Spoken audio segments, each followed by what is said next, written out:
सत्संग और धर्म के मायने समझ में आने चाहिए। जब तक इंसान धर्म और सत्संग को नहीं जानता है, उनके लिए कितना प्रचार करो, कितने उपदेश करो, कितनी शिक्षाप्रद बातें बताओ, कितना उनके लिए प्रयास करो, उनके लिए वो निरर्थक और वृथा चला जाता है। मेहनत की भी जाती है तो उसका कोई अर्थ, महत्व और मतलब नहीं निकलता।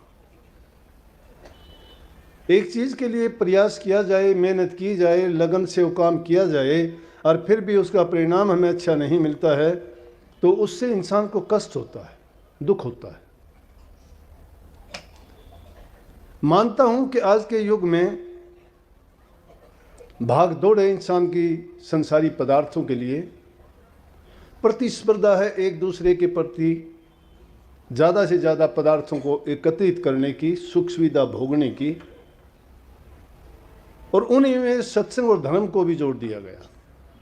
हम अगर सत्संग में आते हैं या किसी धर्म को मानते हैं, उसमें भी हम अपना ही सुख ही ढूंढते हैं। भक्ति के लिए, धर्म के लिए उसका मतलब ही नहीं समझते हम। मैं ये नहीं कहता कि संसारी चीज़ हैं जिन पदार्थों के लिए हम प्रयास करते हैं, ज़रूरत के मुताबिक करनी पड़ती है, मजबूरी है, काम करने के लिए बाध्य हैं, काम करना पड़ेगा, लेकिन काम को समझना भी पड़ेगा कि कौन सा काम। अगर इंसान समझ जाता है तो उसको फिर कुछ करने की भी ज़रूरत नहीं रहती है। इंसान करता बेसमझी में है, ना समझी के कारण है। उसको ये समझ नहीं है कि मैं जो करता हूं उसका परिणाम क्या होगा। ये बात बिल्कुल सही है। एक सेवक जानता है, वो अपनी बागडोर सतगुरु को सौंप के कहता है, वाणी बहुत बढ़िया है कि सतगुरु दाता आप विधाता मेरी अर्ज करो मंजूर। सतगुरु दाता है, विधाता भी है, सतगुरु है, वो अर्ज मंजूर करेगा क्योंकि सतगुरु को उसने परमात्मा माना है।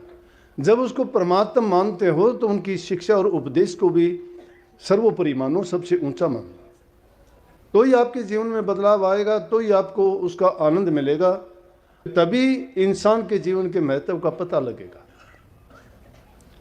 रोजाना के जीवन में देखते हैं क्या होता है। अभी थोड़ी देर पहले पत्रकार भाई आए थे, उन्होंने पूछा, जी सारी दुनिया में ये क्या हो रहा है, आप इतनी भाग दौड़ की दुनिया में आप प्रचार करके क्या सिखाना चाहते हो, इनको क्या मिल जाता है। मैंने कहा ये बात सही है, भाग दौड़ है, हर इंसान की है,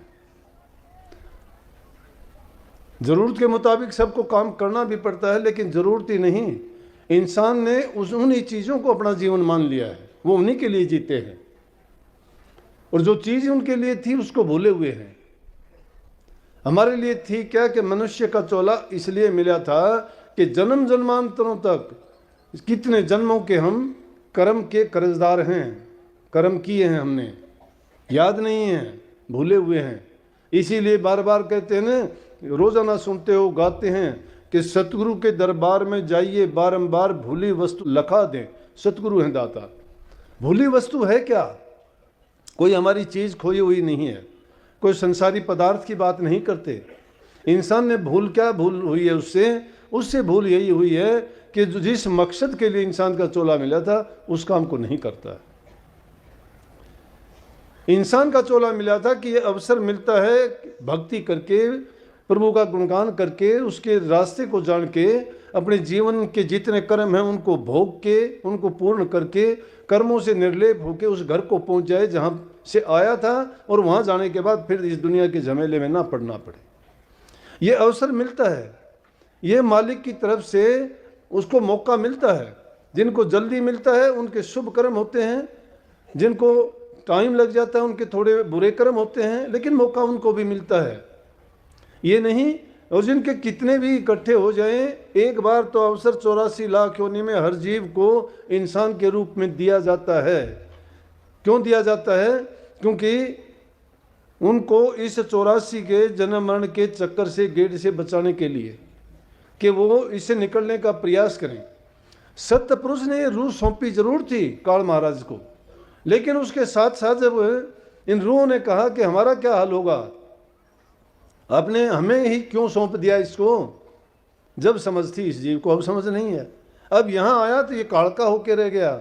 जैसा देश वैसा भेष। जिस देश में हम रहते हैं उस देश के कानून नियम सब हमें मानने पड़ते हैं, उनमें जैसे कर्म करते हैं वैसी सज़ा भी मिलती है।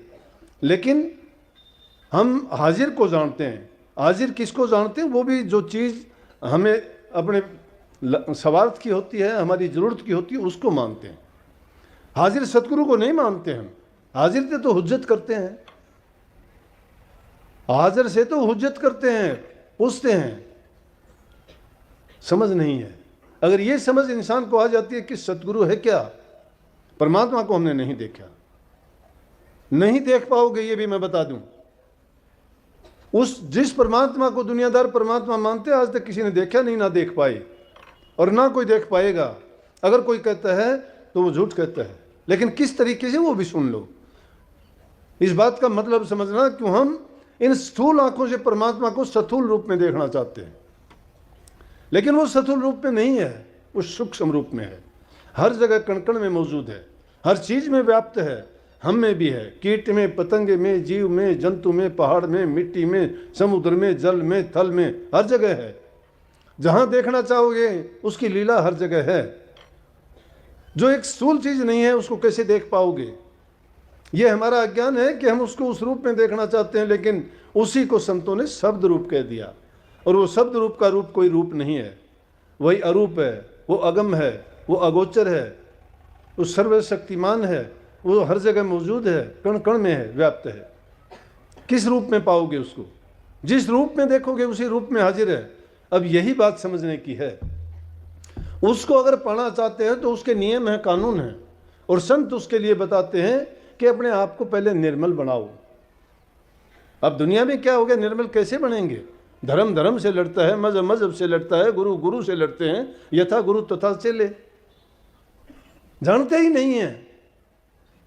हम तो दूसरे की जेब टटोलना जानते हैं, अपनी ओर झांकते ही नहीं है कि हमें कमी क्या है। अगर अपनी कमी सुधार ली जाए तो दूसरे की गलती देखने का कब समय है हमें? और फिर दूसरे की गलतियां देखो भी गए तो तुम्हें उससे मिल भी क्या जाएगा? उसका कर्म तो उसने भोगना है, आप तो नहीं भोगते ना। आप तो अपना नया कर्म और बनाते हो कि पाप कर्म को देख के दूसरा कर्म अपने मन में पाल लेते हो, बार बार उसका चिंतन करते हो, सुमन करते हो, उसके बारे में सोचते हो। क्यों? क्या काम आएगा आपको?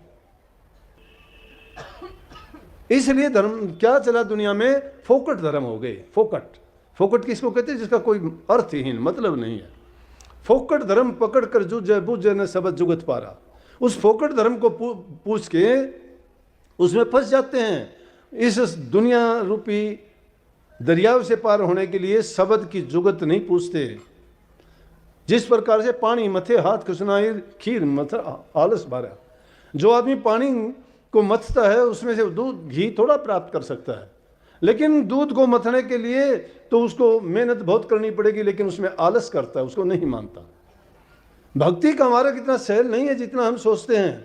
संतों ने बता दिया, गृहस्थियों को लाइन में रास्ता दिखाने के लिए उनको ये सिखाने का प्रयास करा कि अपना पूरा जीवन, मैंने उनको बताया पत्रकार भाइयों को कि जीवन में सारे काम करो, एक दिन में कोई नहीं सीख पाएगा, लेकिन वो सारे काम करते हुए बुराइयों से बच जाओ, नेक कर्म की तरफ अपने आप को लगाओ, और धीरे धीरे करके तुम अगर उस परमात्मा के नाम को, उसके गुणों को, उसके आगे प्रार्थनाएं जो करोगे, आरतियां उतारोगे, वो अपने मन को शुद्ध कर देंगे, शुद्ध विचार बना देंगे। वो धीरे धीरे करके बोला वो कैसे होगा कि उसके लिए सारे काम करो दुनिया के, लेकिन उसके लिए भी थोड़ा थोड़ा टाइम जरूर निकालो। मैं नहीं कहता घंटा लगाओ, 2 घंटे लगाओ, 4 घंटे लगाओ। मैं कहता हूँ 2 मिनट से शुरुआत कर लोगे तो भी आपका जीवन समझ जाएगा। धीरे धीरे करके आपको आदत पड़ जाएगी, आनंद आएगा उससे। उस रस में वो आनंद है जो दुनिया के किसी पदार्थ में नहीं है। लेकिन वो जो नाम का रस है, भक्ति का रस है, वो आनंद है, वो आनंद नहीं मिलता, क्योंकि वो इंद्रिय भोग का नहीं है। वो रूह से सूरत के वसीले से प्राप्त किया जा सकता है। और जो सूरत उसको अनुभव करती है वो ना बताने का है, ना दिखाने का है, और ना उसका कोई वर्णन किया जा सकता है। उस आनंद का क्या है? गूंगे का गुड़ है। कबीर साहब उसको कहते हैं कि अब दो क्या बतलाऊं कैसा, एक अगम अगोचर ऐसा। अब दो किसको कहा? गोरखनाथ जी के साथ संवाद हुआ उनका। जब गोरखनाथ जी के साथ संवाद हुआ तो गोरखनाथ जी उनसे पूछने लगे कि परमात्मा कैसा है, क्या है? बोला कि अब दो क्या बतलाऊं कैसा, कि वो क्या बताऊं आपको किस प्रकार का है। जो बात मैंने कही वही उन्होंने कही कि जो कही ऐसो है भी नहीं है सो कहा ना जाई, कि जिसको हम कहते हैं वो नहीं है और जो है वो कहा नहीं जा सकता। बोला सेना बैना कहाँ सो कहिए जो गूंगे गुड़ खाई, कि उस सैन बैन से भी नहीं बताया जा सकता। सैन माने इशारा और बैन माने जबान, कि ना उसका कोई इशारा करके बताया जा सकता है, ना उसका कोई उदाहरण दिया जा सकता है, और ना ही उसको जबान से उसका वर्णन किया जा सकता है। वो तो ऐसा है जिस प्रकार से गूंगा गुड़ खा ले। गूंगा जिसकी जबान नहीं होती है वो कोई भी स्वाद चीज़, रस वाली चीज़, आनंद वाली चीज़ खा लेता है तो उसको खा के मगन और मस्त हो जाएगा। लेकिन अगर उससे पूछना चाहोगे कि आप इतने मस्त, इतने मगन, इससे खुश क्यों, नहीं बता सकता। क्यों नहीं बता सकता? जबान नहीं है। इसलिए हमारी रूह की भी जबान नहीं है। तो कबीर साहब ने कहा कि वो जो है उसकी जबान नहीं है, कैसे बताएंगे, उसका वर्णन कैसे करेंगे। आप सभी को राधा स्वामी जी। अगर आपको वीडियो पसंद आए तो please like share and subscribe जरूर करें।